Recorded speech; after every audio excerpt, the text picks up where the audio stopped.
If you've killed a mature bull elk, you're among a fortunate few. In most hunting areas, bulls at least 7 years old make up 1% of the herd. Access to them is limited for most by a draw, and in top units the odds of pulling a tag are less than 1%.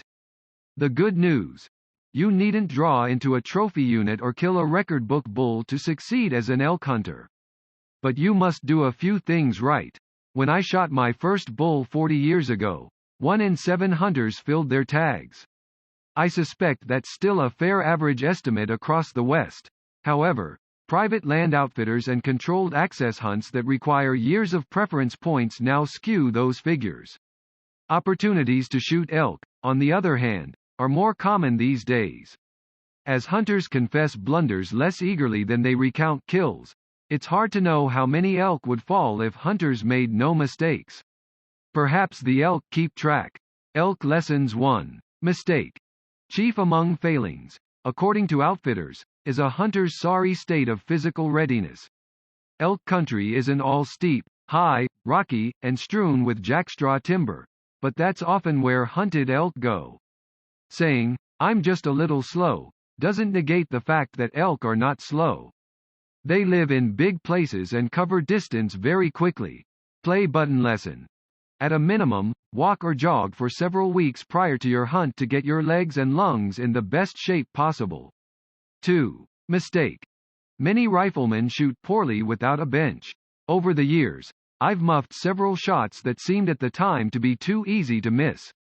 As a guide, I've seen clients drill golf ball size groups from a rest only to miss beach ball size vitals with hasty pokes at elk. Play button lesson. Practice regularly with a paper bull's eye from sitting, kneeling, and off-hand positions. A .22 makes practice affordable and more comfortable. Determine a 90% kill sight picture, and fire only when you have acquired it. 3. Mistake. Long-range rifles often handicap hunters. Once, before I could stop him, a client crippled a far-off elk when we could have gotten closer. Another fellow who'd zeroed his rifle at 400 yards overshot a bull at 200. Heavy rifles also slow your step, tire you in the hills, and keep you from wanting to venture into the best elk cover. Play button lesson. Limit your rifle weight to 9 pounds. Zero at 200 yards. Hold center to 250. But most important, always get as close as you can. 4. Mistake. While I'm fond of iron sights, scopes are faster, with elk and reticle appearing in the same plane. But you lose target acquisition speed, brightness, and field of view when you crank up the magnification. I've killed elk at 300 yards with 3x magnification. High power once cost a client an easy shot when he couldn't find 2 bulls in his scope as they trotted by at 60 paces. Lesson. Keep your scope at 3x or 4x. You'll have time to dial up for long shots. 5. Mistake.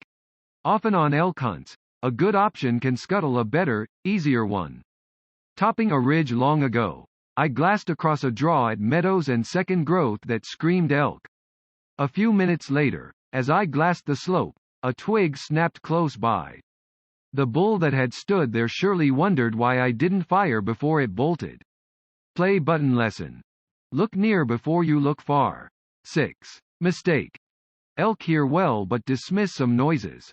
Once, I sneaked into an aspen copse on an elk trail, pacing my steps as an elk might, and I passed a bedded cow at 4 yards to kill a bull. Padding along other tracks, I've surprised bulls that were bedded just feet away. Some were so astonished that they stood for a shot. But hunters who talk loudly or let their gear clack and rattle as they walk send elk packing. Play button lesson. Move like an elk where elk move. If you must communicate, whisper. 7. Mistake. The wilderness pack trip has come to define pure elk hunting. But odds at a shot can improve on forest fringe near agriculture, where elk densities run higher, especially in late seasons. Success in Idaho's Frank Church, Montana's Bob Marshall, and Oregon's Eagle Cap wildernesses hovers below 15%. While I've killed elk in all of them, they yield elk reluctantly. Play button lesson. Places of legend typically offer better scenery than shot opportunities. Mistake. Dreams of outsize bulls fuel elk fever. But assuming you can always kill a lesser elk later in the hunt if a big one doesn't show early on is perilous thinking. One client passed up several fine bulls looking for a brute we knew was in the area. I admired his discipline, but he went home without firing a shot. Play button lesson. Have a realistic plan. As an outfitter pal advises his clients, shoot the elk you'd take the last day as soon as you see it. 9. Mistake. Crusted snow and bare ground can make for noisy tracking and spooked elk. But as I hunted through crust on E-Day, I caught up with a bull, thanks to wind, topography, and knowing when to leave the track. I moved wide around the herd through cover, and my chance came as I paused at the cover's edge. Across a meadow, the bull had stopped to check his back trail. Play button lesson. Tracking can produce but always assume that the elk are stopping frequently and looking back. 10. Mistake. While taking a friend on a hunt, we passed a thicket in the dark and heard elk. He wanted to stop, but I urged him on. We ignored the animals and kept climbing. At dawn, in some Douglas fir, the flick of an ear caught my eye.